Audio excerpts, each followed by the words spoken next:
Hello and welcome to another episode of Multifamily Strategy Live, coming to you this weekend specifically because I'm getting sick of getting all of these ads on the little known secrets of government backed checks, how I get all this money doing it. And you get the boats, the cars, the super houses. Guys, there are no secrets to real estate. So I wanted to open there, but I got so fed up with this. And then I looked at the pricing for some of these courses on Section 8, which is, by the way, one of the easiest strategies you can possibly by far one of the easiest ways you can possibly implement anything into your portfolio. They're simple programs. There are organizations in place that are ready to help you do this. It is not hard. It is not complicated. You do need to know a couple of things. So I'm going to share with you the roadmap of how to actually implement Section 8 into your portfolio. But if you guys have been looking at any of the ads that I keep getting hit with on Section 8 or why this is the future of government-backed checks, this is a really, really simple thing that I'm going to show you guys exactly how to do on this live here today. If anyone has questions, go ahead and post them in the chat. Comment section will be live here. I am bouncing between both Instagram and YouTube primarily for the chat. So if you're watching here on Facebook or LinkedIn, go ahead and ask questions here. Lincoln, by the way, have I moved to my new house yet? No, I will be driving down on the 5th. I think I'm arriving on if I recall correctly, I'm taking a scenic route. We're going to go through Yellowstone, spend a little bit of time together. I think I'm getting there on the 11th or 12th, but almost moved to Texas. And by the way, I did it with these strategies. I bought a bunch of multifamily properties, starting with no money. I talk all the time on this channel about how to do this. A large portion, a little over 20% of our portfolio is Section 8 or other housing programs. So how to use these, how do you implement them? This is going to tie in exactly because you can find financial freedom doing this. It's just you have to have some game plan of what you're doing. So giving everyone a little bit of time to get in. I always like to do a little bit of warm up, talk about what's going on in the portfolio and how we are actually building things. And then we're going to dive in directly to the lessons on Section 8. Again, this is just a free masterclass that I'm running today. If you want to plug this into your existing portfolio or you want to make this your main strategy, Section 8 is not that hard. I've learned a lot on how to do it. But there's really only 2 or 3 main pieces. Of course, you have how you find the properties. We're going to talk about what type of properties you're looking for. You have to understand how they calculate fair market rent. We're going to go into that. How to identify if you're in the right market for Section 8, which is really easy to do. The resources available and the renovation standards they have to hold yourself to be able to provide this stuff. Once you get this down, though, it's like autopilot. And we've done some really, really big housing contracts that have had government checks. So we're super excited to share this stuff. Again, feel free to be posting questions both on YouTube and Instagram. I am going to dive into all of them after I do this free training. The goal of this one, as opposed to most of my Wednesday lives, we go live 3 p.m. Pacific Standard Time, by the way, every Wednesday, this is actually a free training. I am trying to get through to all of those online gurus who are just teaching simple stuff for tens of thousands of dollars. You do not need to sign up for a special mentorship. You do not need to pay me for this stuff. This information is simple. It is free. I'm more than happy to show anyone how to play this game. So we will dive into all the questions. So again, keep posting those there. I like to roll for about 5 minutes. We're 4 minutes, 20 seconds. At the 5-minute mark, I'm going to dive into step number 1. So for those who are waiting, we're about 30 seconds out from really diving into exactly what you came here to see, which is the Section 8 strategies, how you actually implement this in your portfolio, how you build a portfolio utilizing Section 8. By the way, I don't do this in all my portfolio. Again, it's maybe a little over 20%, but I have done this in multiple states. I've done this in Texas. I've done this in Washington. It is easy to copy and paste this strategy just about anywhere, and that is what we're best in the world at. Value add multifamily properties. So if you guys are here, share this with a friend, blast this online. This is a free training. If you guys know anyone who would like to see this, go for it. Keep the comments rolling, keep the likes rolling, because I would actually like to get this out to a ton of people, because Section 8. I'm going to drop a ton of value here, starting right now. So number one, I do value add entry level multifamily housing. If you're doing Class A properties, you typically don't get a lot of Class A style tenants in Section 8. Now, is there a place for housing programs and Class A? Yes. It's probably not going to be Section 8. It's probably going to be other housing programs. If you are trying to build a rental portfolio, you're trying to get income up, and you really like the concept of guaranteed monthly checks, I love these programs. Per building or per LLC, I get one check for several tenants. It is government backed. It is guaranteed. It comes in at the same time every month. And it is fantastic. It adds stability to a portfolio. It also helps me set my rental standards. So I'm going to start with step number one. Are you buying the right assets in the right place to use Section 8? Now, if you are in that entry-level housing, so you're talking, entry-level market rent, you're not extravagant buildings. A lot of this is Class C, Class B properties. They're decent, but they're not super, super, super nice.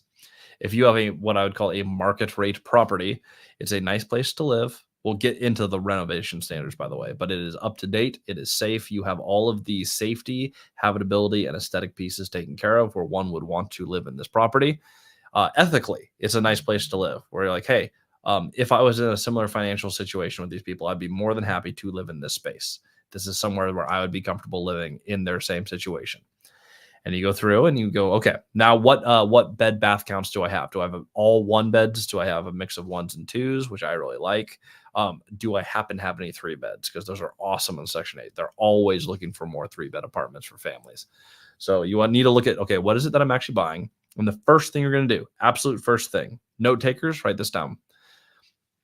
You're going to go to your local housing authority. There may be 1 or 2 that service your area, but you're going to go to the most immediate local housing authority. You're going to call them and you're going to let them know what it is that you are trying to do. So for me, when I reached out, hey, I had a 38 plex in particular. At the time I first reached out, I had over 100 units, but I had these 38 where I'm like, hey, this building is perfect, I think, for Section 8. I would love to work with you guys closer. First question, how many open vouchers do you actually have? Now, if you're unfamiliar with the voucher program, it's based on fair market rent, which is, I'll show you how they calculate that as well. But it's based on fair market rent by bedroom count. So if it has X amount of beds or it's a studio, they have a maximum that they are willing to pay. And you always list at that housing authority maximum because that's what they'll pay. If you have a reason they should pay even more, you can actually negotiate this piece a little bit. So if you have like a B plus property that's some extra amenities, you may actually be able to get above fair market. But the first question, how many vouchers do you actually have out right now? If they have no one to place, that's probably not going to be the strategy in the area that you're investing in. If they do have some, the next question I ask is how many expired last year?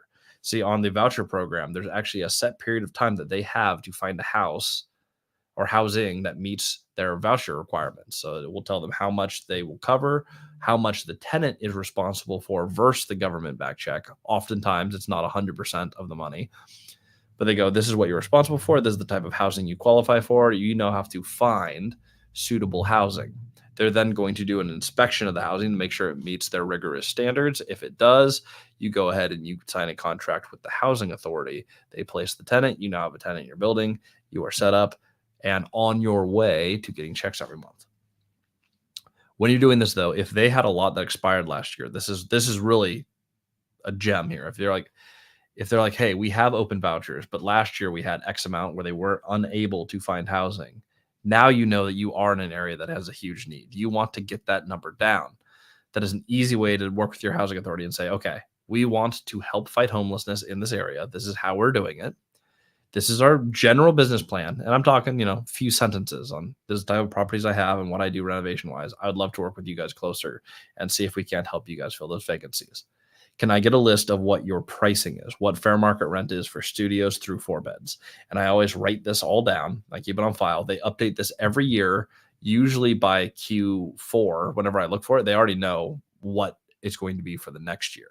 So I get my list every year before the start of the year. I know what fair market rent is going to be for the prior year. So I already know what rents are.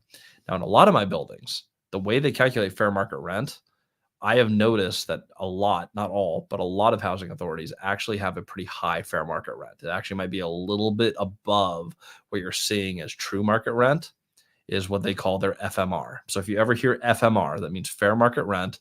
That is what they're willing to pay for someone to be there, where their analysis says this is what we believe market rent to be.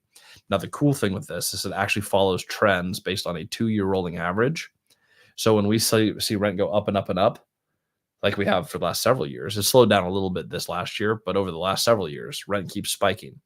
When we see rent spike like that, I know that they're going to react on that 2 years in the future. This is one of the only rental strategies where you actually do have a pretty darn good crystal ball of where you're going in the future. What does the future hold? Well, whatever happened 2 years ago is what's about to happen to the rents for your Section 8 housing. Now, let's dive really quickly into how that's calculated. They use data. It's just like standard rental data, and they're usually using CoStar or Reonomy data. But they're using verified data sources to look at market rent. They're adding a little premium for the err on the side of more incentive for owners to join their programs. And then it's just based on a 2-year, again, rolling average. If I know what the market did the last 2 years, I know what they're calling FMR this year, I already know what rents are going to jump to next year. Not only can I market to Section 8, I can market to the rest of the market at the same price. And I just put a little note in there on my listings. In Washington State, it's actually you can't just market to Section 8. You have to, it's on the open market. But if someone's searching for it, I always put in the listings Section 8, either accepted or encouraged. I want them to know we are accepting Section 8 housing. If they do a search, they're going to find us. If they're doing any keyword searches, they're going to find Section 8. We do accept that. It also gives me the ability to find other tenants. So we market to everyone, but we use that FMR, that fair market pricing, to set my pricing for my entire portfolio for that asset class. When I do that, I now don't have to do a lot of crazy math or guesswork trying to get my rents to market. I base it off Section 8 so that I can lease to them and the market. And this has resulted in me having a very stable portfolio with some buildings that have a ton of Section 8 and some buildings that have very little sprinkled in there. Both of them are fantastic. It lowers my vacancy, and by increasing occupancy, I actually do make a lot more in my portfolio. I bring in a lot more in rent, and it's very, very stable. Stability is key, especially in my strategy where you need to cash flow from day one all the way through eternity. Vacancy is something that can really kill you. If you have a good use of this program, you can simplify your leasing, you can simplify your rental standards. And number 3, we're going to go into it right now, your maintenance standards. There's an actual handbook. You know what? I didn't grab it. I have it at the office. There's a handbook, and any Section 8 housing, like any Section 8 office, they call themselves housing authorities, will have a copy of this book for you. It is an owner's handbook, but it actually goes through, it goes through a lot. I actually write the pricing on the inside cover for fair market rent, but it goes through all of your renovation standards, and they want to see a lot of things like adequate exterior lighting. They want to see GFCIs and the correct electric in your kitchens. They'll go through everything line by line. And while some of them seem ridiculous or too arduous, almost all of them are based on habitability and safety. What I have done is I have followed those guidelines exactly for my entire portfolio, whether it's going to be Section 8 housing or not. And what I found is that I actually have better units to a higher standard than a lot of the rest of the market. It gets you automatically out of that potential slumlord territory. And if you're new to this and you're picking up properties that do need some love and do have value add, you now have a set of standards where you're like, hey, when I go through all of these, I'm going to have safe units, I'm going to have correct units, and I'm going to have units that are applicable, not just to Section 8, but to pretty much all housing programs. Section 8 is more rigorous in the renovation standards than any other program I've seen. So if you qualify for them, you qualify for pretty much everyone. Plus your units are going to be better just for your general at market tenants who come in and, see your listing, lease your unit. You're going to save yourself some CapEx, some repairs, some blown electronics, could reduce fire damage. You're reducing your, like with the exterior lighting. I used to think that's the silliest thing that they had X amount of exterior lights. If you have someone trip and fall outside due to inadequate lighting, you could set yourself up for a lawsuit. A lot of the stuff that they actually have in there is actually really good stuff to protect landlords that you might not have thought of. So if you set your pricing for entry level housing, you set your pricing to Section 8's listed FMR, fair market rate. You set your renovation standards to Section 8's, I think, slightly overly rigorous renovation standards. You now have a portfolio that looks good, should perform very well, is open to any vendor, and has reasonable pricing based on actual data that you can predict at least 1, if not 2 years into the future with a high degree of accuracy what your rents are going to be and what they'll increase to. If you're trying to build a stable portfolio, that is fantastic. Now, a lot of these, your tenants pay a portion and the government pays the remainder. It's based on their income. They work that out before you get the lease. So they're going to have individual vouchers. There's going to be a certain amount that they are responsible for. A lot of people worry about this, so I want you to know this. You still get to screen them like any other tenant. You can run their income. You can run, if you're in a state where they allow you to still do this, you can run their background checks. You can run their credit history, and you can make determination based on your own rental standards, as long as you're not discriminating on anything. You can hold them to the same standard that you do any other tenant. And I have turned down a lot of Section 8 housing because they would not qualify. Either they have evictions on their record, they have, horrible credit. You do not have to lease to rough tenants just because you list your place as Section 8 accepted. Now, you can't discriminate if they qualify like anyone else would. You can't say, well, I'd rather have a market rate tenant than Section 8. That would be cheating. And you can't do that. That's not legal. But what you can do is run them exactly the same standard that you want on any other tenant. You set your standards, you publish your standards, you're transparent about your standards, and you can place these people. And then you get checks for a majority, if not all, depending on their income, of their rent through Section 8. What I have found, when you start using Section 8 and you get a good relationship with them, there are other housing programs who work with your local housing authority beyond just Section 8 that you may have opportunities to work with. So we've done some transitional housing where Section 8, not Section 8, excuse me, but the local housing authority or associated program they will sign the lease as opposed to an individual tenant. And they've used it for transitional housing for families in need. So they're directly on the hook. The local housing authority, they pay me rent directly, 100% of rent. And they place tenants periodically through it. And I get a lot of insurance on top of my normal insurance. If there are damages, there's additional coverage that they have. In addition to all of this, if you have to evict a Section 8 tenant for non-pay or there's damages, there are actual government programs, and you can always apply. It's usually at the state level. But there are remediation programs that are tied to Section 8 where they will actually help you remediate your unit in the event that their tenants cause damage or there is a non-pay situation. If you're in a state like I am in Washington State, it is very expensive to go through an eviction. Their mediation or mitigation process actually does help. It does not recoup all the capital, at least that's what I found, but it makes a huge dent in your actual expenses. So you actually do have some bonus security above and beyond what you would have on a standard tenant with standard renter's insurance. So all reasons that I'm super for it. How you buy these properties is like you buy anything. We talk about all the time on this channel, but you can buy properties $0 down. If you didn't know that and it's your first time watching anything on my YouTube channel, surprise, it doesn't actually cost money to buy properties. It does require consistent profitability to not have to inject more capital. You do need to cash flow on long-term fixed rate debt. This is a huge piece towards maintaining that occupancy and keeping income up so that you can afford to buy properties $0 down. How you find these is you go to any market, you find out who owns all the properties that really probably need to be fixed up so that you can already come in and budget to renovate them to your standards. A lot of the buildings that I've done this with were not heavy renovations. They were mild renovations on buildings that were not being managed correctly. If you can be a better manager than the last person, that is how you make a ton of money in real estate. And generally speaking, I found in markets all over the country with people all over in our mentorship, in our communities, on our Facebook page, on the YouTube channel. What I have found is that anyone can do this anywhere in any market. You can do it in expensive markets, inexpensive markets. You can do it with single family, multifamily, hotel conversions, mobile home parks, RV parks. This universally works across the board. You can buy properties without money. Once you have them, it's all about how you stabilize and optimize. And this is a big part depending on your strategy, of either the stabilization or the optimization phase of getting a property to perform at its highest and best possible use. So if you've been told that this is some like magic thing that's super hard to do, no, it's going to be a call to your local housing authority.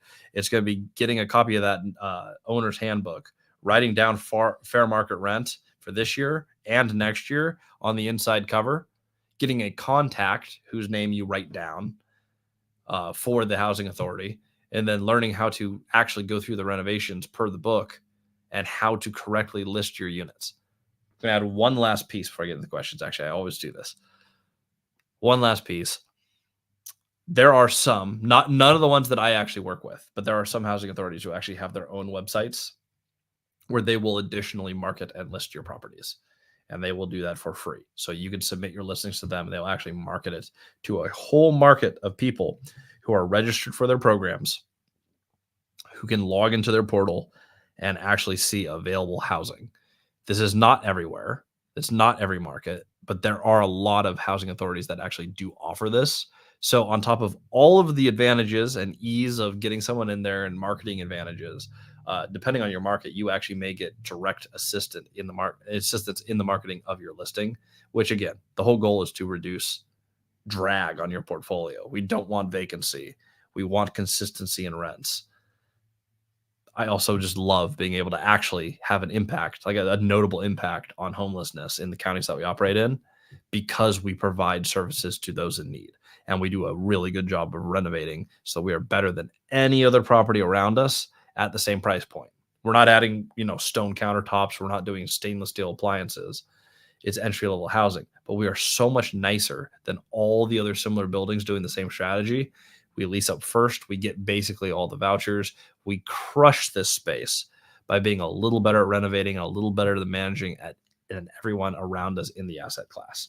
All right, let's dive into some questions. I'm going to try to cherry pick some Section 8 ones. And again, I am on Instagram and on YouTube today, so I'm going to jump back and forth between the two.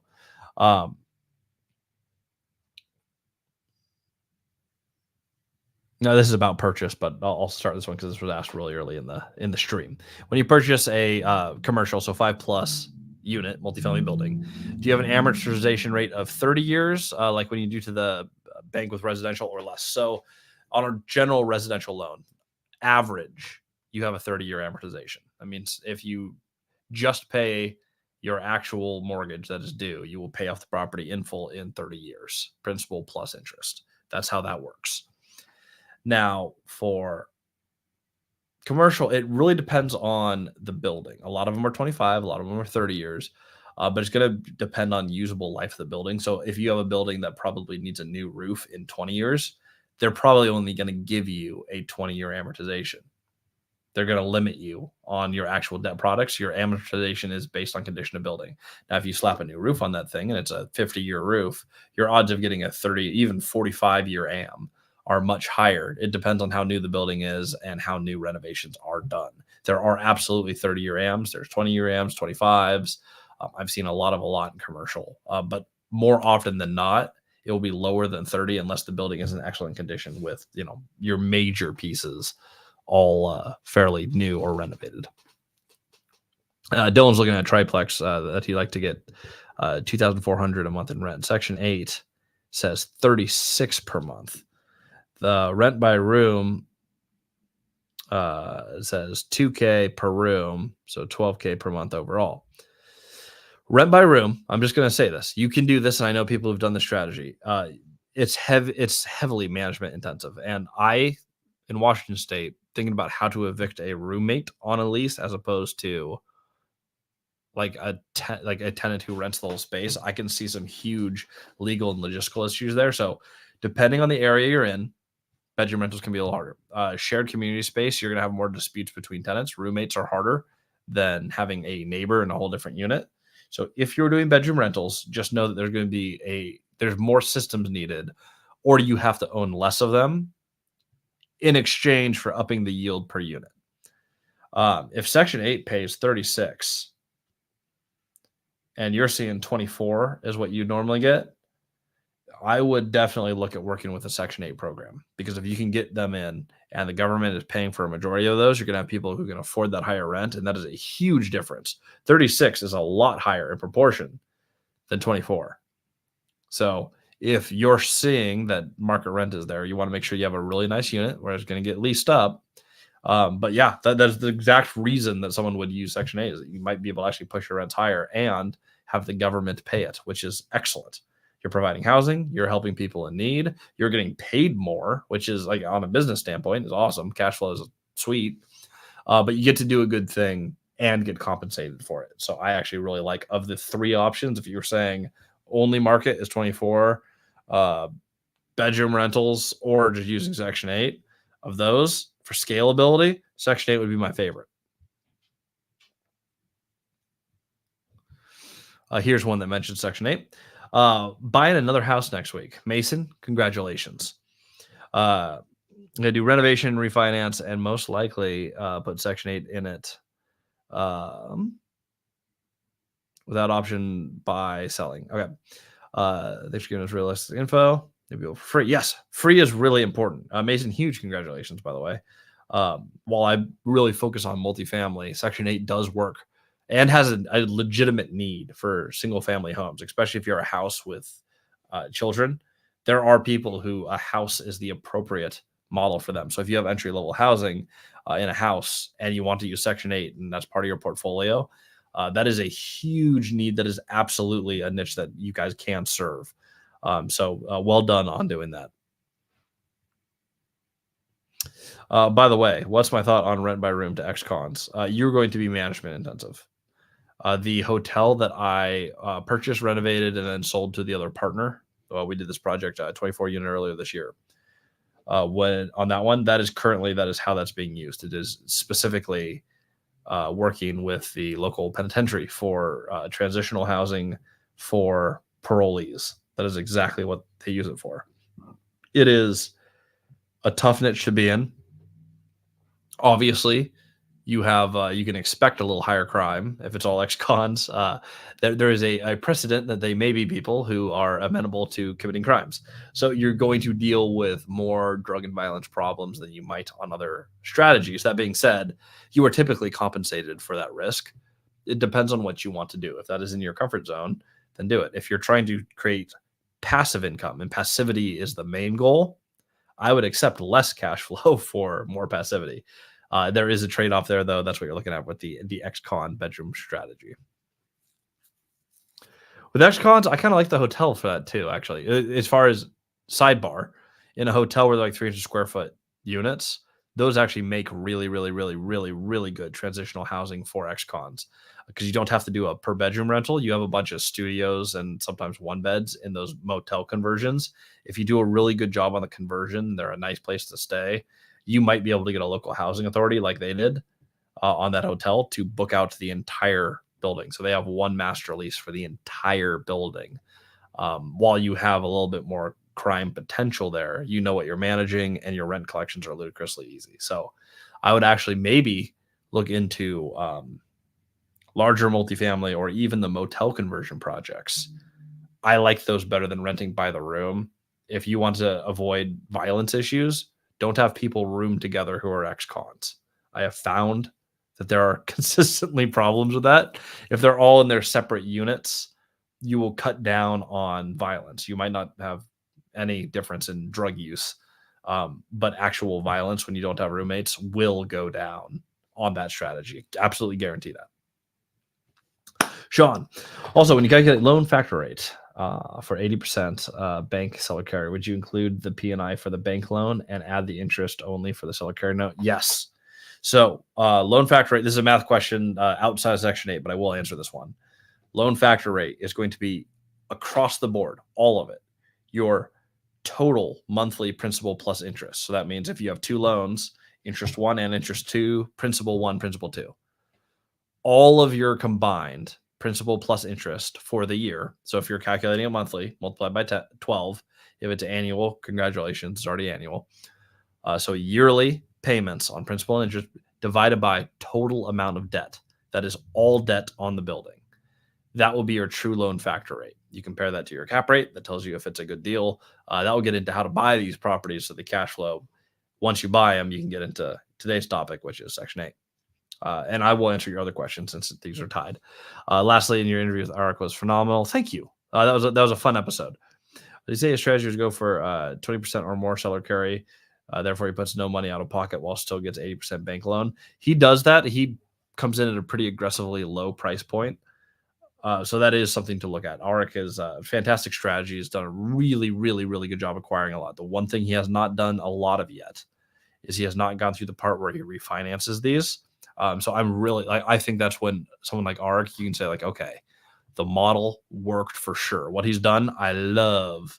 Once he pulls these into a refinance or figures out, because some of these he did put money down. Any raised money or anything where you put down, if he can cash out those partners and he does in fact just own these, no money left in the deal. This kid is like 23 years old and has, or 23 or 24.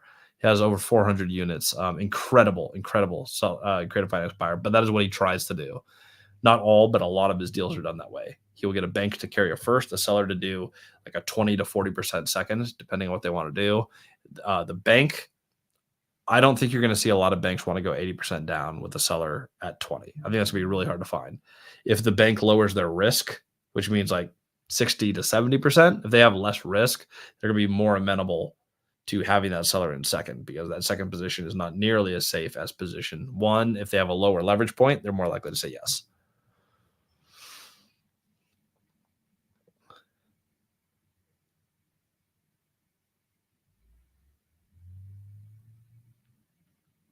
Dylan, sounds like you and Sean need to connect. If you can get a property 10% down, a bank's not going to want to go 90, so you're probably going to need an equity partner on any of these. Just as a quick note.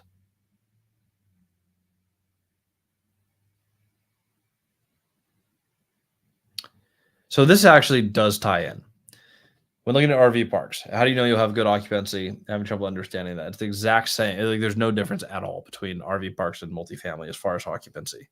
You're looking at historically how occupied has this remained. And if you have other parks to comp it with, how are they doing with leasing? It's the same trends, though, as multifamily. How fast are vacancies being filled? And historically, how has the property performed? So if you're trying to figure out if it will or won't have good vacancy, how is it being run currently? How has vacancy been historically there? And then if you compare it to any parks that are closer to how you're going to run it, how are they doing in your local area? And that is how you would determine that. If you're not finding a bunch of good comps, I would look for, first thing I'd look for is I would talk to the owners of those properties. So I'd go find other RV parks. If you're looking to buy one, I'd talk to the other owners and ask those questions to them. The next best thing is what broker has been selling the most of these. Try to get them on the phone and explain what it is you're trying to buy and see what they think as far as occupancy. But nothing beats other owners in your market for that piece of information. If the RV park is underperforming and you're trying to figure out where you're trying to bring it to, that's what you're looking to do. Steven, would you look in a different market if Section 8 is unresponsive to calls and emails? No. My market, and that's a great question. Section 8 is phenomenal piece of my strategy. It is still around maybe a little north of 20% of my total portfolio. And I have Section 8 tenants where the actual housing authorities love working with me. So I actually have places where they do want to work. However, if they didn't, but you have a great market and you can buy deals that cash flow long-term fixed rate debt, it's a market that you want to invest in, you don't have to use Section 8.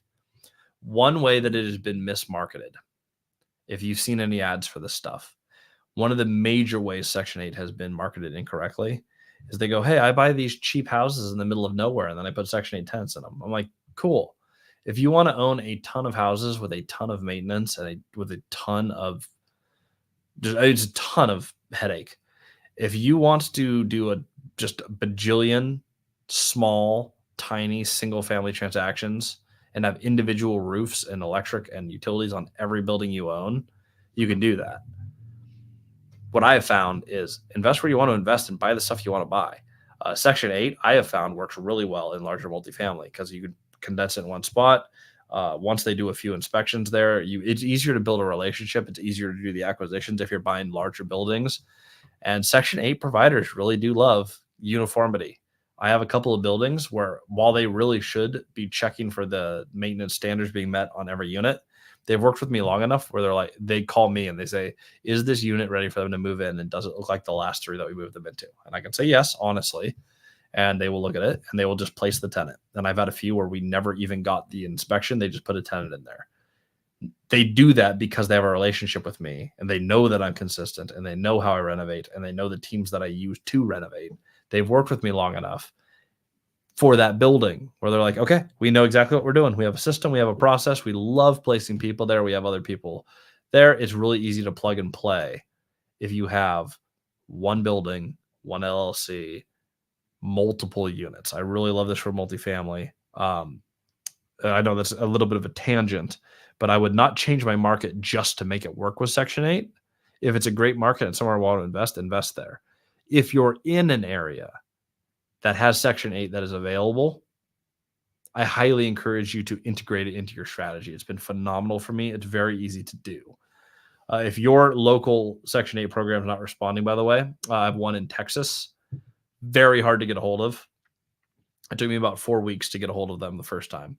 Once we got a hold of them, we now email back and forth. I got a contact there who is actually very responsive. She just happens to only work part-time, and it's really hard for us to connect in different time zones when she works a half day, and I tend to do a lot of my phone calls later in the day, and she does a lot of her work in the AM. We just found that there was a lack of uniformity between our two calendars. When I finally found that contact, we did start calling back and forth. It's been a beautiful relationship where, in a market where I have 51 units, I have 11 tenants on Section 8. Again, keeping true to my just around 20%. That tends to happen. They were actually difficult and unresponsive to calls and emails until I finally landed that first call. And we've had a beautiful relationship ever since. I actually recently had an AC unit go out with no contractor available to replace it in time, which can't happen. Like, legally, especially in Texas where it's like 100 degrees right now, you need to have working ACs. We had one just die that we recently serviced. No one expected this. I could not get a contractor out there. I live thousands of miles away right now. We didn't have any options. Local housing authority actually came in and, on their dime, added 2 window units for AC, while we took 2 days to get a vendor down there and a brand new AC installed. That actual partnership with them, they didn't have to do that. They spent their time and their money to help me out servicing a tenant who they placed and I managed for. And that's because we have a great relationship and they know that I would fix it if I could. They're like, hey, we're going to step in. We're going to help you out. Just make sure we have a plan for this and keep some backup units, like little window units, in case another AC goes out. That's a good practice down here. I'm like, you know what? That is. Now it lives in my property management company SOPs, is you have to have a couple of those stored on site if you have AC units on a multifamily campus. I have Section 8 to thank for that, and that was somewhere where there was actually a difficult program to get responsiveness from. Lincoln, do Section 8 tenants cause more damage to units on average? My experience has been for entry-level housing, which is where you usually would place them. No. You get terrible people in all asset classes, by the way. I've seen one of my friends lived in a Class A apartment building, and one of his neighbors got like murdered in the floor above him. Like, horrible. You still get crime, you still get bad tenants, you still get crazy people from Class F to Class A. That being said, it's usually the problems that you have are usually more similar to your building class. So a Class C building, you're more apt to have drug problems in lower rent areas. Whether they're Section 8 or a market tenant, they're about the same based on the individual asset that you're leasing. So I would say I've had problems with Section 8 tenants, specifically exactly one of them. The rest of them have been fantastic. I've just had one that was really bad, and I inherited her. She would not have passed my rental standards was I placing her. She came with the building when we purchased it. Mason, in your opinion, would it be better to pull equity out of my other house and renovate and put down on this one, or put it out of pocket? Not enough inputs. Just to be perfectly honest, I have refied properties and taken the money and bought other properties. I've also just done things out of pocket. If you have the money in cash and it's just sitting in cash and it does not materially hurt you to write the check, Traditionally, it's going to be better to take less debt and to write the check. Like, don't leverage beyond what you need to leverage. So that would be my immediate answer. But it depends on your personal situation as well as how much you're taking out at what interest rate and what is the actual, you know, what is the actual return on the thing that you're buying. Would I take a HELOC out at 8% today to buy a property that's yielding 4%? No. If I had a property that's yielding 4% that I can just close with my own cash, that I think has some upside and would be a really good addition to my portfolio, yeah, I could look at that, but I would not lever something else that's already stable. I wouldn't provide less stability there to buy something else that doesn't cash flow. So I don't have a specific answer for you, but generally speaking, like in super broad strokes, if you have the money, I'd put the money in. If it doesn't, if it doesn't strap you for cash, if you want to pull from the other property or you need to close it, then I would do that.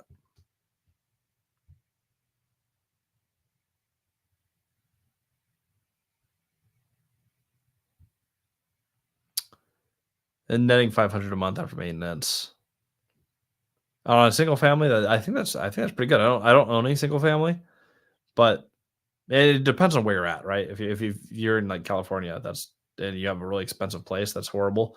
If you're in if you're in like Indiana on a single family house, that's incredible. Pricing has so much to do with these things. When buying a property, um, how do you see how quickly things get filled? Well, if you have a data source, so I usually reach out to larger brokerages. Things like CoStar, you can actually run market analytics, and what you're looking for is absorption. That is the rate in which, when things hit the market, that they are filled and absorbed into the market. So I'm looking for markets that have a higher absorption rate, which is telling me that my time to lease is going to be faster. That's another thing, that one of the first things I ask other owners in a market is, how is leasing going and how long does it take you to place tenants? I really want to understand how each market works. Some places, Facebook Marketplace is the holy grail to lease. Other places, no one uses Facebook. I've invested in a market where Yellow Pages is still the best place to quickly lease a unit. That is insane to me. But you get rural enough, and that's the case. So, how fast it gets filled is going to be based on, like, get input from other people who've been playing the game longer. That's why that's so important. If not, use good data sources like a CoStar or a Reonomy, where you can actually look up some rental data. CoStar is probably the best single place because they own apartments.com, so they get that data feed. They're probably the single best place to track things like absorption. They're a little bit cost prohibitive, so work with a larger brokerage. I'm talking like a CBRE, a Marcus and Millichap, a JLL. These larger commercial shops all have really good data on this stuff.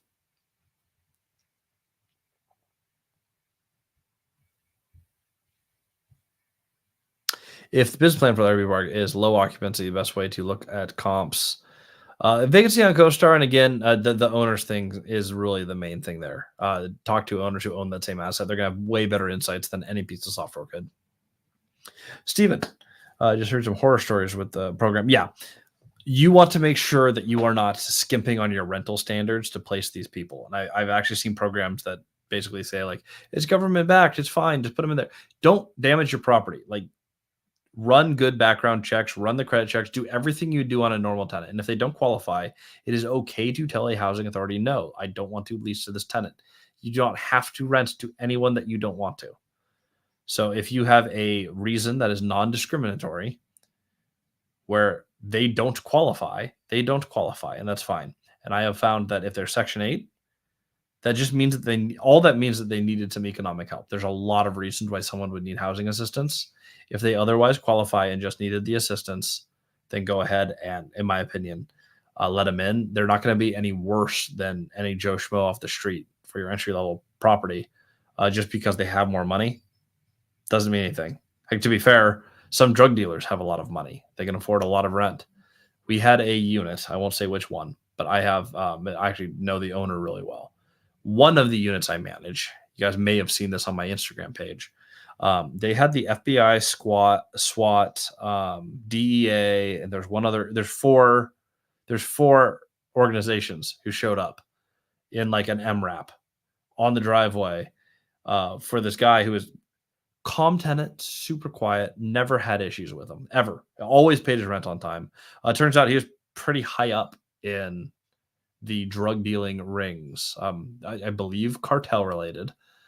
Never would have guessed in a million years. Quiet guy, super easy to work with, always paid rent on time. SWAT came in, busted down the door. Going to be in prison for an extended period of time. They found all the drugs, money, guns, the whole 9 yards. That was not a Section 8 tenant. It can happen with anyone at any economic scale. Just so happens that was a market rate tenant. Could have been Section 8, but Section 8 I haven't found to be the thing that indicates they're going to be a bad tenant. I have a lot of great people and great families who are on Section 8. And you do get to do a good thing. As a landlord working with these, when you get all those kind comments on social media about how landlords are leeches and you're terrible and you don't add anything to society, it does feel good to be able to be like, well, you know what? I actually rent to people who like need help. Like we help end homelessness. I really like that on a personal level. I feel good about what we do when we do an excellent job providing great housing to Section 8 tenants. In Houston, Section 8, it sucks so far. Have not used Section 8 in Houston yet, though I do have a property there. I'd be interested in seeing the rental standards and the tenant mix there because it could be, if it's in a rougher area, there are some areas of Houston that are quite rough.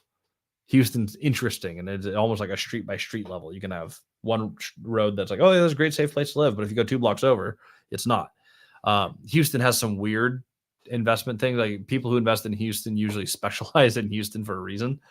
But for Section 8, if it is sucked there, I'm wondering how much of that is location and all the tenants in that area would be rough, as opposed to, they're actually just the people on the program are rough. Both are possible, but I'm wondering how much of that is location. Lincoln asks, so what are the reasons not to do Section 8? The downsides. The downsides to Section 8. 1, you don't want to go through all the extra renovation or you haven't budgeted for that to meet the standards. 2, they do make mistakes. I have actually had 3 times I have had the Section 8 checks come in almost a month delinquent. And all 3 times I called in and said, hey, you guys haven't paid rent yet. All 3 times they had run out of money because they had the specific one in Grant County, Washington. The housing authority could not do accounting and they would misallocate or they would actually mess up money. Just because it's government backed, it is guaranteed money. It does not mean they don't make mistakes. And if you have 20% of your portfolio who has not paid, your mortgage is still due at the same time. And if they decide, we made a mistake, we'll pay you later in the month, and it's a large part of your organization, that's actual, like, not cool. It's just not cool. I've run into that. If you want to have I want to be sensitive about the word I'm using. If you want to have a class of tenant that better aligns to, say you have like class A or B plus properties, people who have a lot of financial need often are going through a hard time. They may or may not be recovering from bad decisions, but they have some financial difficulties at some point in which they needed the assistance or qualified for the assistance. If you have a very nice property, you may not want the type of tenant who you will receive just because they might not. What I found, I rent to people who don't have as much money. I have properties that have lower rents. So Section 8 makes perfect sense. If you have someone who is in an area that is more affluent, staying in a higher rent property, even if it is Section 8, they may not quite be a fit for that property. You may end up actually paying more in damages than had you rented to a tenant who can traditionally afford a Class A place to live. Food for thought.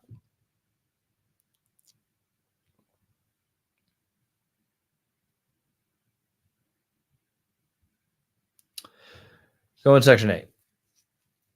Do they have an issue with regular market tenants at the same price? More. I think I've kind of been saying this throughout, but yeah. At the same price, a normal market tenant's not usually going to be a lot better than a Section 8 tenant at that same price, which is kind of my point of like, are they rougher tenants? They're rougher in some regards, but they're the same type of tenant they're going to place in the building. You're not going to put you're not going to take a building that's not a good fit for Section 8 and put a bunch of Section 8 people in it. But if it's a good fit for Section 8, you're probably attracting other people who also don't have a ton of bonus expendable capital. So, I mean, I have some tenants who live in really small spaces who have a ton of money. They're like, hey, I don't need a fancy place to live. I like to save a lot. I have tenants who just like simple living. I also have some who don't have a lot of money. Then I have some who need government assistance. Roughly all about the same as far as condition of unit, how they are as a tenant, communicative. It's all based on how you are as a manager, or if you have a property manager, how well they screen.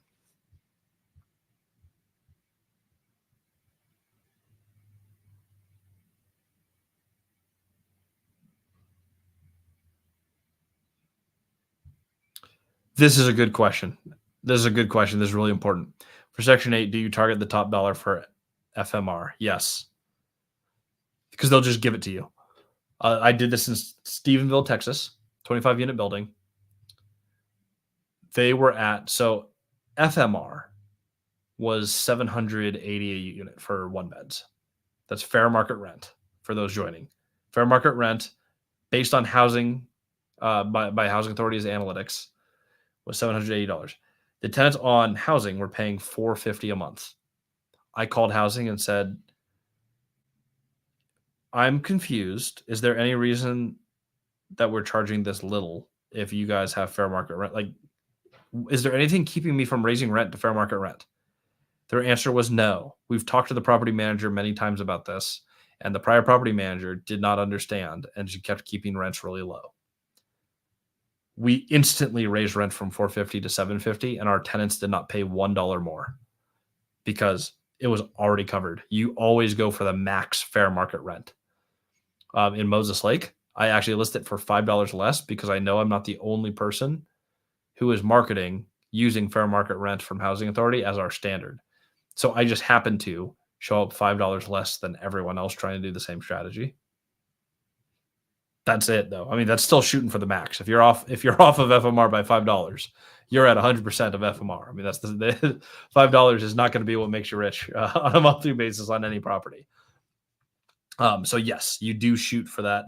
If you have a reason to go above, I have a duplex. If that's like really nice, that has like a yard, 2 stories, hardwood floors, washer and dryer in unit, 2-car garage, stainless steel appliances, like everything about this, landscaping, much, much, much, much nicer than what you would expect. They actually will pay me more to place a tenant there because you can actually negotiate. There's a difference between fair market and reasonable rent. And what they pay is not actually fair market. It is rent reasonableness. So if you can justify what the rent is and why it is that way, and you would do it in a sensible manner like that, I can list out professional landscaping, multiple car garages, better appliances, better finishes, stone countertops. I have all this stuff. They will actually pay more when you can itemize those and say, this is the reason why it is reasonable for rent to be this.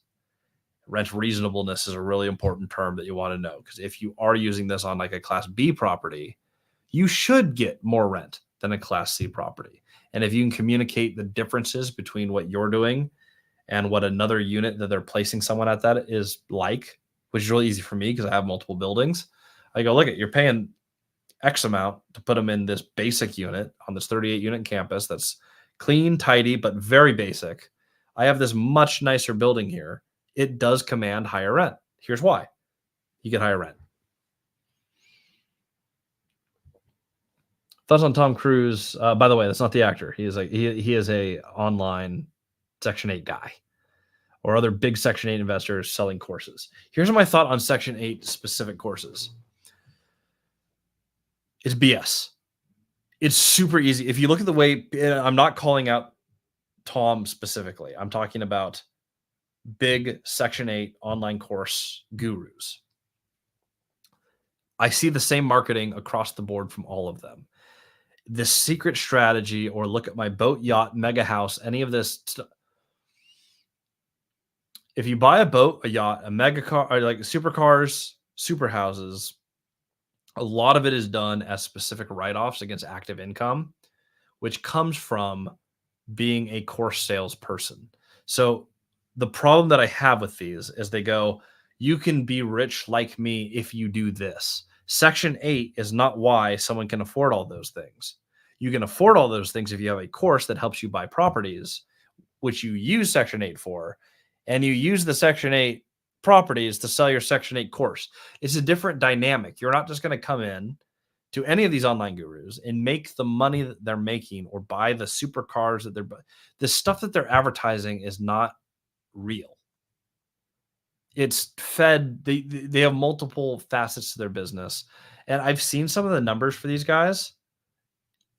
If you're seeing them advertised heavily everywhere, I will say this. I have an online course. It is super expensive to market it. Like unbelievably expensive on a monthly basis, tens of thousands of dollars, just to even get the word out that there is a community that people can join. So when you have the mega any guru selling a course where they're all over the internet, they're everywhere. They're running a business that makes a lot of money that they're buying real estate with, and they're not teaching you how to launch a course. They're just teaching you the real estate side. So I just wanted to say that it's not realistic to follow the strategy. Other than that, I'm running this video today because I'm pissed off with the ads that I'm receiving for this little known secret. You learn Section 8 master. Guys, the things that I shared with you today on Section 8, anyone can figure out how to do it from there. It is so easy. I would never personally charge someone to teach them Section 8 ever. And this is coming from someone who has a course and a mentorship. Like there are things that I do with my time and my mentorship group I'm so passionate about. I have never billed anyone to do that. I added that to my course for free. Section 8 masterclass. I have a whole itemized thing. I run through some deals stuff. Like, sure, building a massive portfolio using no money, that takes a long time to teach. There's a lot to that. My course costs less than all these people's courses, though, and I think it's astronomically more valuable. The Section 8 piece, you can learn it for free. Talk about gurus online. You know who else talks about this for free? I don't mention them much because, again, we compete fairly directly. But like Pace Morby, large online real estate guy. He goes out and he teaches Section 8 stuff for free. He's actually had some fantastic free content on it. He's doing the same strategies. It's nothing different than me. The way the two of us use Section 8, I just watched a video from him. Same thing. Section 8, irresponsible to bill someone on programs that already have a ton of support where you can learn it for free. Call your local housing authority. Watch my YouTube channel. Watch 100 other videos online. Everything you need on Section 8 is free, easy, plug and play to implement. It is not hard to master. And then if you have questions, join a different mentorship group that teaches you the harder pieces, like how to buy a ton of real estate and not just cheap, crappy real estate, which is the other thing that I see a lot of these gurus do. Is it's like a buy cheap houses in the Midwest. It's amazing. If you make $100,000 a year, you can buy like 5 of these. It's like, that's a stupid strategy. That's really dumb. If you're here and buy a ton of single family houses, super hard to scale, super stupid. Don't do it. You heard it here first. Sorry, you hit my passion point. I am not targeting this, by the way, at Tom Cruise. So Tom, if this gets back to you, don't sue me. I'm not upset at anything that you are individually doing. I've never seen your course. I've seen your ads. I've never seen your product, so I don't know. But that type of thing, I personally would not sell any knowledge on Section 8. I'm happy to give it for free because it is very, very, very basic. Archie logged on to BitLink. How do you find Section 8 tenants? You call your local housing authority. You ask them, 1, how many vouchers do you have out right now with people who are not placed? 2, how many vouchers did you have expire last year? That is how many people who had a voucher but could not find a house. If you can solve that problem, you're now a hero. They're going to work with you forever. 3, you're going to ask them for FMR, that is fair market rent, so you know exactly what your units are going to rent for. If you have units in your portfolio where fair market rent would be either an increase in rent or that is a completely, like, your numbers on your portfolio work, if everything in that building was Section 8, you are a good candidate for Section 8. You're going to want to get them to start placing tenants in your properties. But how do you find them? It is a phone call away from a local housing authority. And the great thing with them is they also will usually introduce you to other housing agencies. So I have a whole bunch of stuff with there's a Mormon temple in Moses Lake. There's a Catholic church has a program up there. There is just a non-religious nonprofit that works directly with housing authority and actually has some co-branded programs. All of them now work with me. There's also a VA program that's very similar to Section 8 that works with us. That was all referred to us by Section 8 by being excellent to work with them. So your local housing authority is where you start. You ask those 3 questions. You tell them about your portfolio. You get your first few people in there. But then you branch out to other organizations. If you work well with them, it is amazing how large of a pool of people you can bring in. You can really make an impact in your community. You can feel good about the real estate you do. And bonus, you can make a boatload of money doing it, which is excellent. I will say it is a lot easier to renovate a building when it has a lot of income and the real estate is buying the real estate. I will never market this as like a cash grab of it's like, oh man, Section 8, you're just going to become rich. It is a way to add stability to an otherwise well-purchased portfolio. Corey, how do you rent out at top dollar and still market towards traditional tenants without crazy vacancies? So I have found that FMR, fair market rent, I only buy buildings where I'm like, I think that these would work. Like that when they're renovated, they're done. The FMR is reasonable for them. Like that's what I would rent them at. You market just like you would anywhere else. Facebook Marketplace. I use Appfolio, which when I upload them, it pushes out to rent.com, to Zillow, I have a subscription for some properties on apartments.com. But you get to know your market and you get good at managing properties. If you have a market where there's a lot of vacancies, you may not be in a great market, or you may be in an overbuilt market. A lot of the places that I rent, vacancies get filled very quickly. That is why I love the markets, because there's high population growth. There's a need for housing. Vacancy, because if you're at market rent, you're at market rent. So even if you're pushing the top of like this is market rent, if you're pushing market, you should be able to get market unless you're missing something. So we're always looking for stability and growth and population growth and interest in the properties that we have. I want to make sure that I'm not investing in an area that has a major vacancy problem, because that means I'm violating my first rule of real estate. As far as like location goes, which do people want to live here?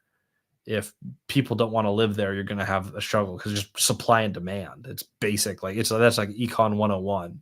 There's too much housing and not enough people. You're not going to be able to lease anything at fair market rent or under market rent. It's just going to be hard to lease. Dylan, what's a good absorption rate? I like to see things from when they go on market to when they're leased. If it's taken an average of less than 60 days, that's telling me that we're churning through stuff pretty quick and we're doing a really good job of placing tenants. Another thing that I'm looking at, if you're looking at a CoStar report or other market report, I don't want to see a lot of vacancy in that market. If I'm seeing above 5 or 10% vacancy, like between, in there, it's like, okay, that's okay, right? 7% vacancy. It's like, that's not bad. If you're getting over 10% vacancy in a market, I'm like, there's either one, too much supply, like they've overbuilt, or people are moving out. We have a population problem. Either one, not an ideal place to be loading up on multifamily. That's a hard place in the cycle. If you're overbuilt and there's too much supply, trying to add your supply to the market, you're going to have headwinds consistently. Now, all markets go in cycles. So there will be a time to buy there. But if you're like jumping in and you're in the cycle where there's too much inventory, it is the hardest place in a market cycle to stabilize. Really hard. So that's what I'm looking at for an absorption rate. Is I want to see on average within 60 days, things are getting occupied. Doesn't Ben Mala do Section 8? Ben Mala does a ton of Section 8. Ben Mala has been buying for a long time at crazy leverage points. I'm a pretty darn good investor. He does a lot of Section 8. Yes. From Nick, I'm having trouble finding good Section 8 tenants that have a job and are good people who are going to do what they say they're going to do. What's your best method? The local housing authority. So for me, housing authority will be the one who provides them their vouchers. Tenants generally apply. So you work with them in housing authority, but usually it's the tenants who are actually, they have the voucher, they're now applying. They go through the same exact application process that anyone else would. There's no difference in screening whatsoever. Like not any at all. The only thing that I'll look at a little different is that some of their rent is going to be covered by the housing authority. So the money that they make or the job that they have needs to cover their portion times 3. So there's a lower standard for them to get in because of the government thing as far as their income, but same credit score, same. I don't want to see any eviction history. I want to be renting to the same people. If the only thing that's changing is they have an income problem, and it could be they lost a job. It could be that they are a single parent. There's a lot of different reasons, but that is the only thing that we're changing is how much income do they have? They still have to be able to pay their portion 3 times over on any given month. They need to be able to pay what they have for rent. They need to, in my portfolio, they need to have above a 520 credit score to be considered. They need to have no evictions on their record. And so when you have these uniform requirements and you're just kind of changing the income based on what is covered, you end up with the same people. Like my Section 8 people are not rougher than my non-Section 8 people. On a unit that costs $1,000 in Moses Lake, you will occasionally get some rough people. It's just not a lot of rent for that area. But Section 8 versus someone else at the same rent, it's about the same toss-up.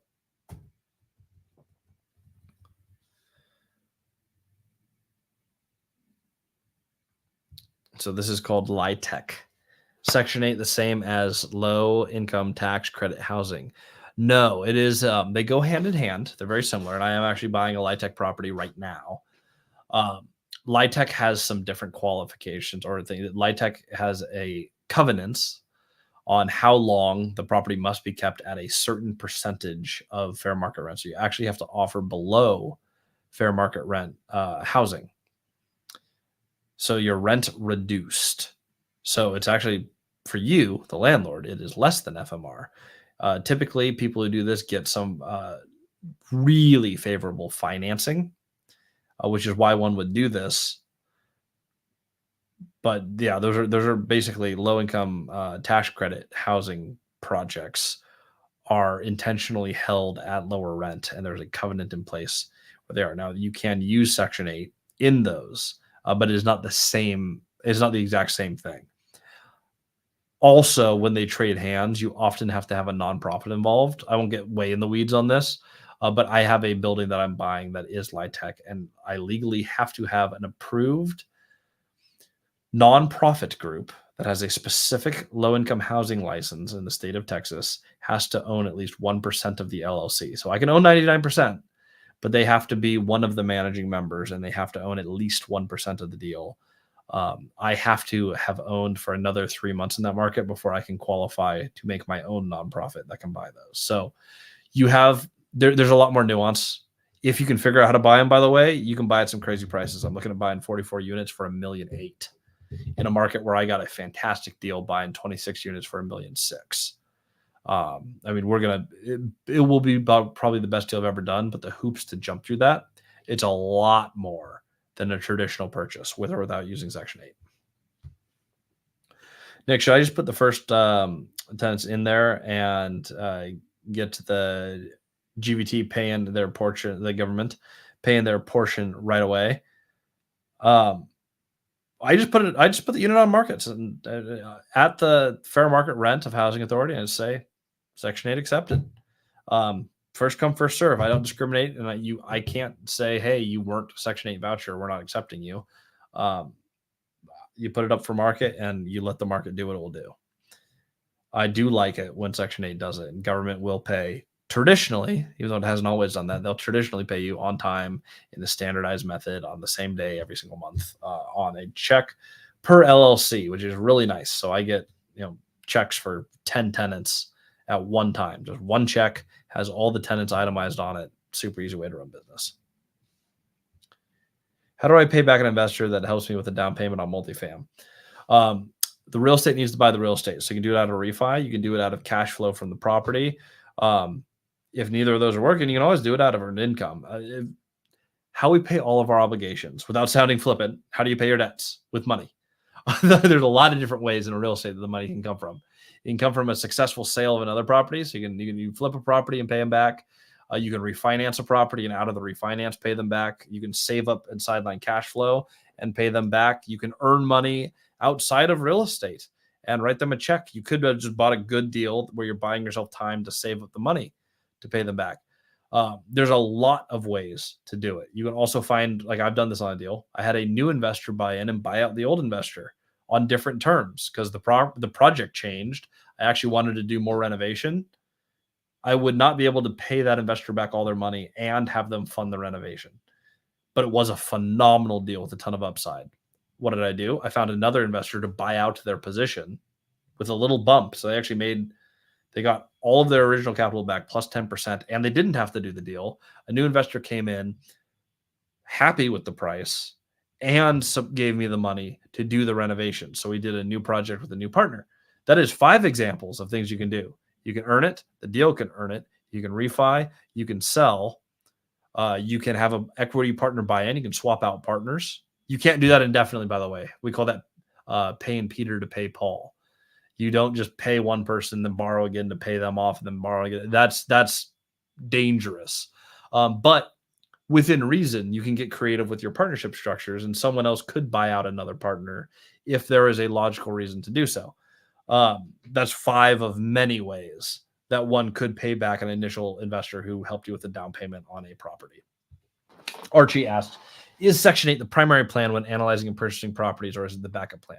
It is a part of the main plan. It is never my primary plan. Section 8 is not why I'm buying real estate. I'm buying real estate for long-term cash flowing fixed rate debt in markets where population is going up and that I want to own real estate.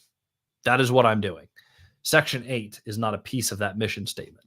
Section 8 is a fantastic tool to have in your tool belt and has played a very significant role in my success using it for about 20% of my portfolio. So it's not here's my problem. Going back to that guru thing, this is my problem with Section 8. Section 8 is not a strategy.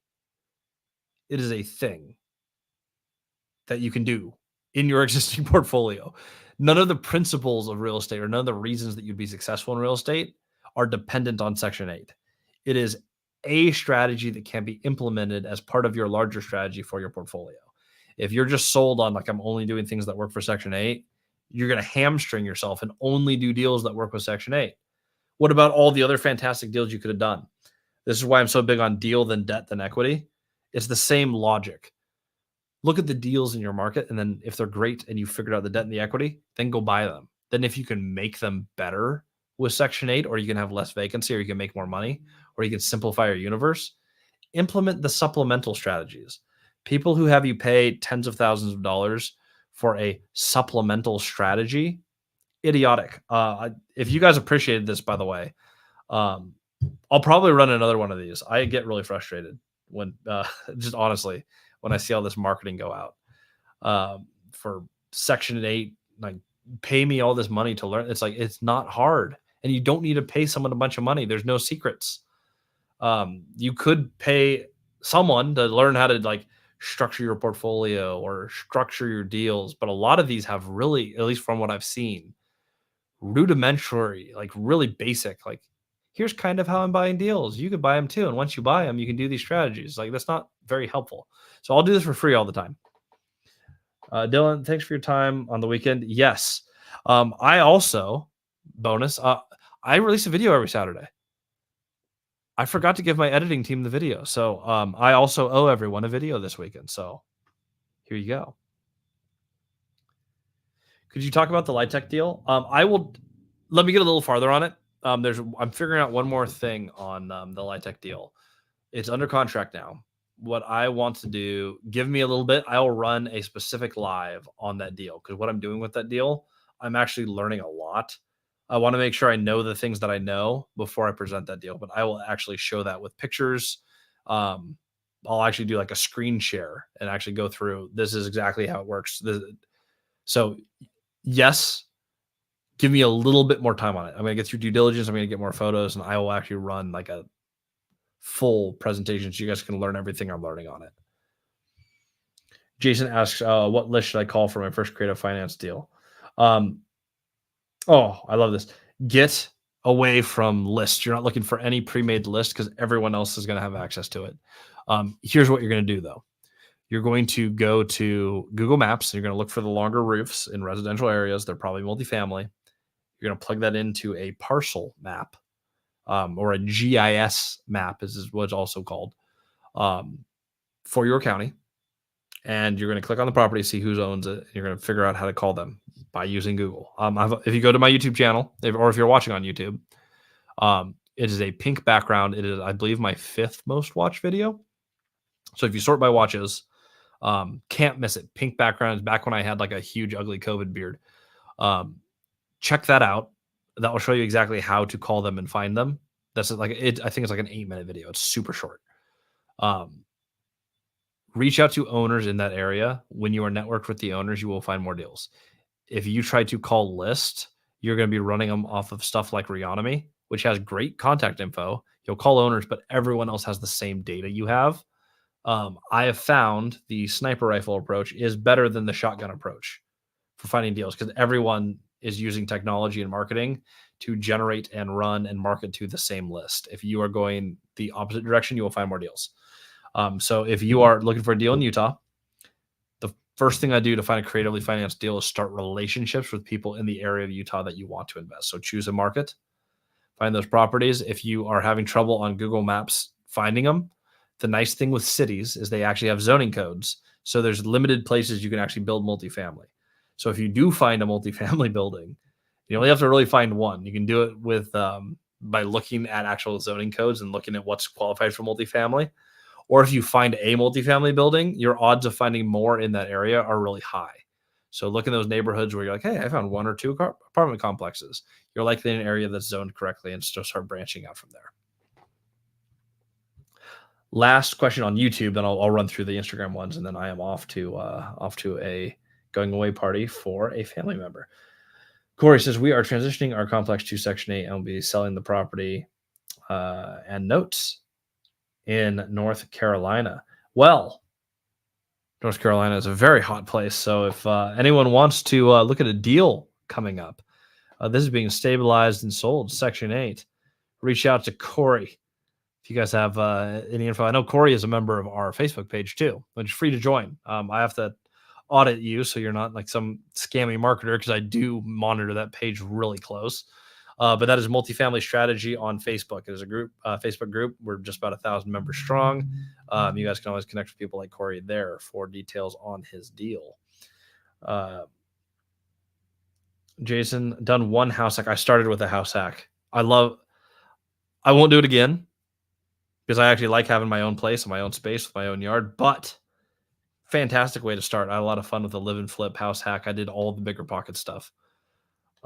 If you want to spread that across multiple properties, multifamily is the way to do it. That is the way to go. So congratulations, Jackson, on making those moves. Let me jump over to Instagram here. I cannot share those the same on the screen. So Instagram, I'll run through some of your questions here. I see just a few. There's not a lot. How do you buy with no money? Well, it's deal than debt than equity. You're going to find a property and a deal that you like. You're going to find a debt product that often you negotiate with seller financing or a land contract. Or you just find a deal that's so good on price that a bank finances it and you can raise the debt elsewhere. Whose money do you use? It could be yours. It could be someone else's. It could be a friend and family member, though I highly recommend against that. Ludicrously highly recommend. Only problems I've ever had was with a friend, and I've never raised from a family member, so I would not recommend that. But other people in your network, people in the community, people who have friends of friends, other owners in your markets, banks, credit unions. There are a million places to use other people's money. But I feel like that word gets thrown around so much in our industry. It's not just like, oh yeah, just use someone else's money. Form meaningful connections with people, structure good deals, and out of your good deals, raise capital. Don't do it in reverse where you're trying to raise the money or figuring out who to get the money from before you even have a deal. Josh, thank you for the comment on the new branding. I appreciate that. Would it be beneficial, in theory, for current owner of Moses Lake to open up the gates for Section 8? Yeah, Section 8 still has a need in Moses Lake. We're doing a really good job placing them, but I've had a lot of luck there. Scrolling through for any last questions that we missed. How do you screen those tenants? We do it through AppFolio as our software, but if no matter what software you're using, either your property manager or if you're self-managing, I've used Buildium and a screening software, AppFolio screening software. There's a lot of different ways to do it. Usually costs about $40. I usually have the tenants pay that. The applicants, I should say at that point. Okay, that's what I have on Instagram for the questions. We have one final one. We'll let Dylan close us out here on the YouTube, and we will call it a live. Would love in-depth pros and cons of the LIHTC and all the loops that you have to jump through. I will share all of that. I made a mistake when I bought hospitality because it's too far from value-add multifamily, where it's a distraction from what I do. What I love doing is challenging myself with new ways and new structures so that I can better teach. And so by doing this deal, a large reason why I initially was interested in the project, besides the fact that it's like a ludicrously lucrative deal, is because this is a different structure and there's actually pieces that I need to learn. So the reason I do things like this is specifically to be able to better present and show you guys and share the journey.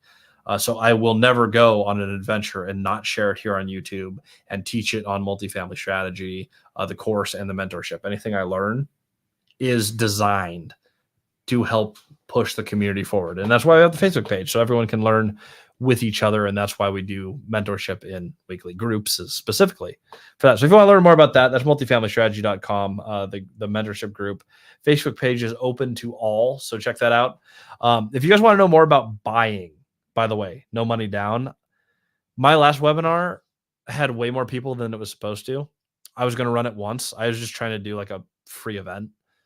I had a ton of people reach out and want to hit that, and I just didn't expect that. So I dropped a link in here. I'm going to run one more this Wednesday. It took me an hour and 10 minutes last time to go through everything that I needed to go through on how to go from 0 to 100 units. If you want to check that out, that is free to register for. I do need you to register though, because I will actually get to, like, last one was pretty well maxed. I need to know how many people are going to be there. So if you can do that for me, it's completely free. All you need to do is sign up and you will get the link for that. That is on Wednesday at 5 p.m. Pacific Standard Time. It is in the description here. There's actually a link here on YouTube. So if you're watching on Instagram, jump over to YouTube. The YouTube video, this recording will be posted immediately after this. Everyone, thank you so much for joining. It was great seeing everyone here. Appreciate this. And I hope this helped. If you guys found this helpful, as soon as the video gets posted, you guys can just drop a comment saying like, hey, this was awesome. It helps the algorithm identify, hey, people actually like this video. So if you're still watching, do me a favor. I'm going to end the stream, give it like 60 seconds, and just post a comment saying, hey, this one was great and worth watching, if you thought it was. Thank you so much for your time. Have a great Sunday. I will see you guys all on the next episode.